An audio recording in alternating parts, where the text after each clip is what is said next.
he'd put that big old hand up there and turn my head around and say, "Hey, George, put a muzzle on that woman."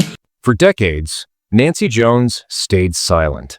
Silent while rumors swirled about George Jones and Tammy Wynette. Silent while journalists wrote half-truths about their love story, the fairy tale of country music that turned into a headline tragedy. But silence, as Nancy would later admit, isn't always peace.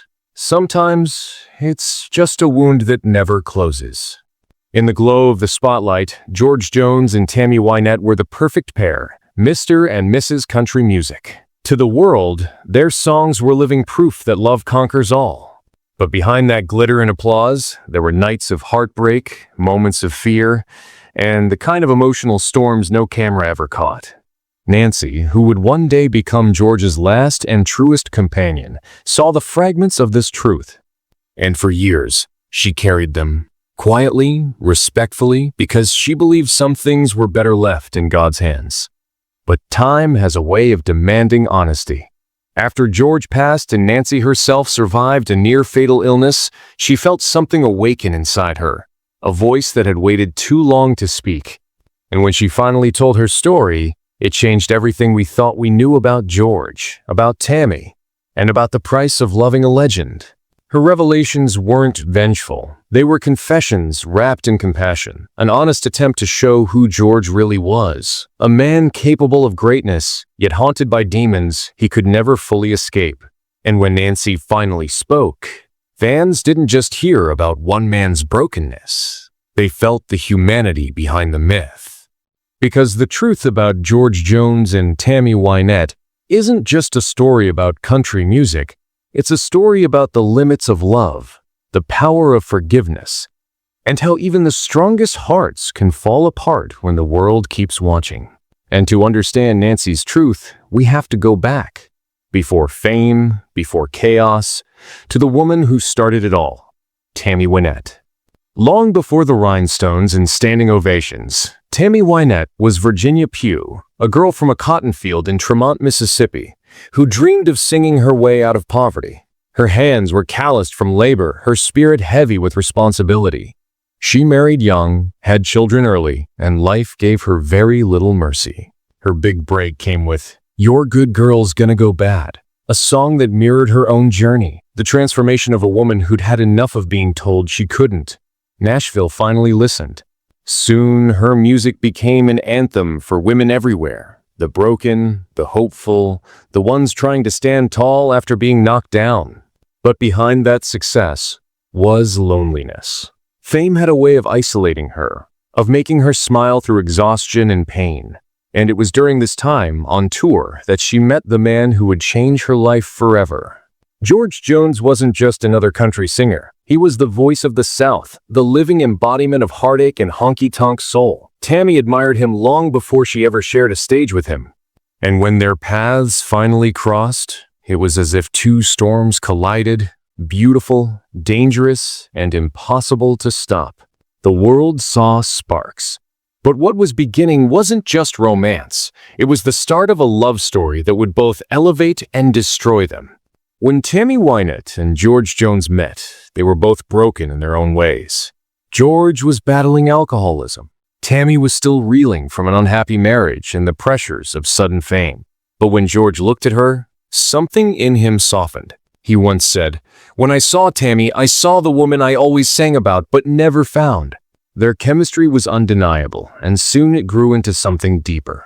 George began visiting Tammy's home, bonding with her daughters, and even singing lullabies to them. For a man known for chaos, those moments revealed the gentleness he rarely showed the world. But love isn't always kind. Tammy was still married to songwriter Don Chappell, and George's affection for her became impossible to ignore.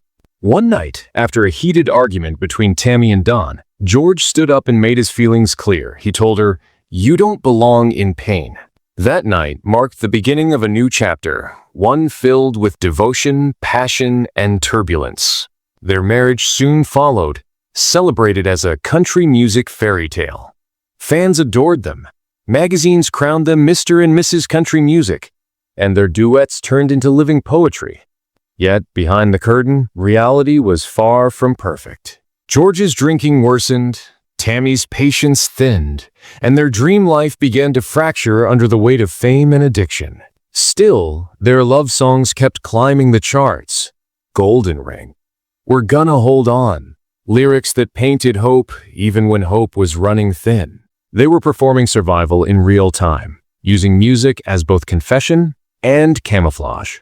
Their story was never just about love. It was about the battle between passion and pain. And as George's demons grew louder, Tammy began to realize that love, no matter how powerful, couldn't always silence chaos.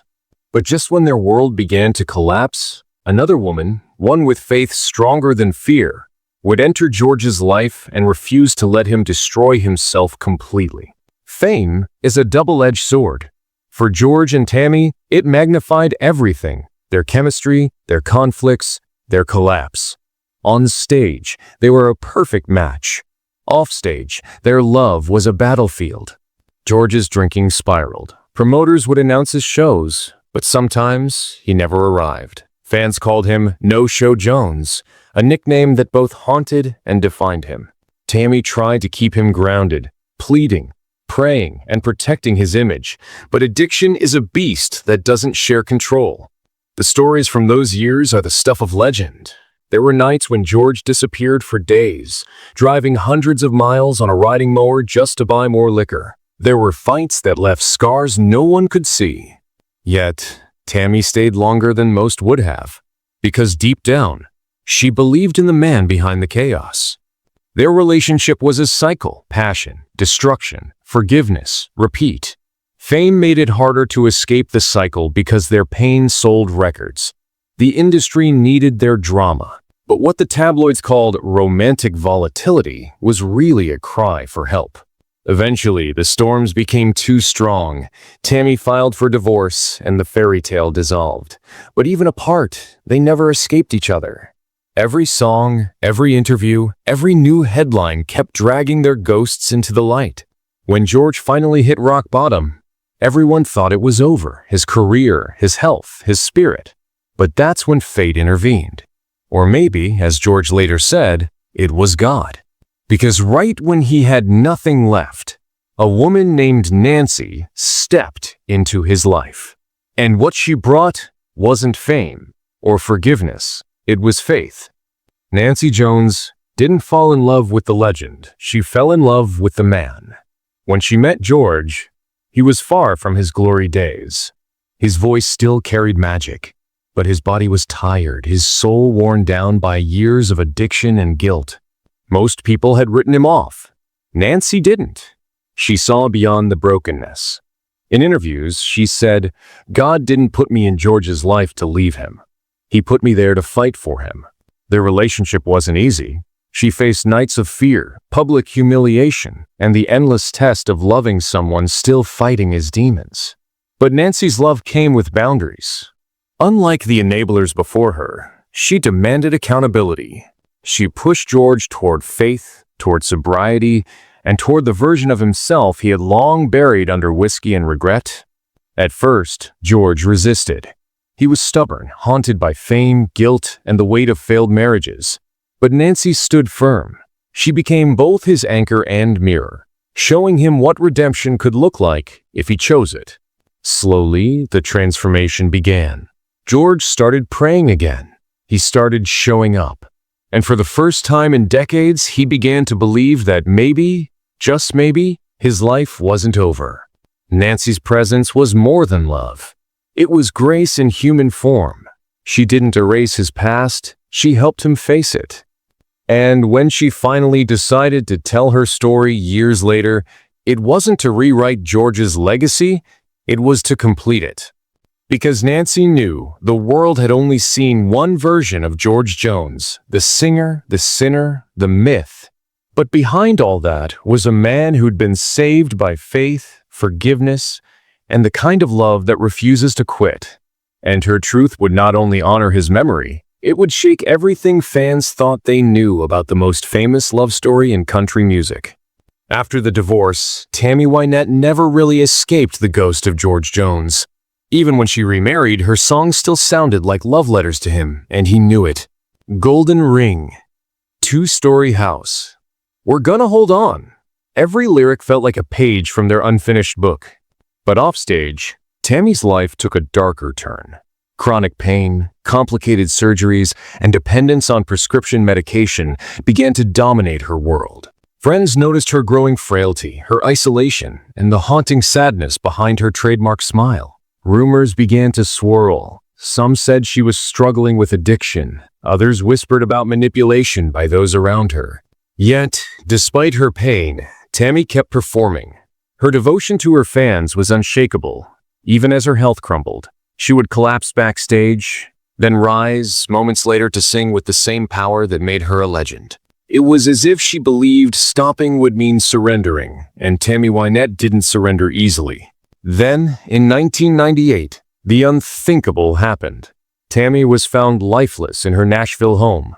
The official cause was a blood clot, but the speculation didn't stop there.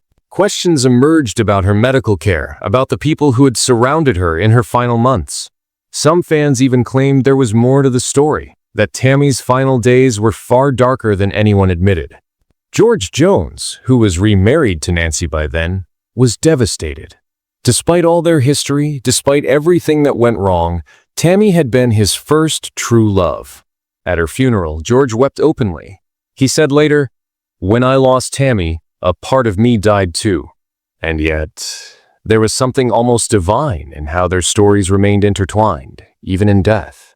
Because in the years that followed, Nancy Jones would uncover details that not only shed light on George's redemption, but also brought unexpected peace to Tammy's memory. George Jones didn't get sober because of fame. He got sober because of Nancy. With her faith as his anchor, he slowly rebuilt his life from ashes. There were setbacks, yes, but for the first time, George truly wanted to live differently. He started talking openly about his mistakes, even laughing at his old nickname, No-Show Jones. He recorded new music that reflected his transformation.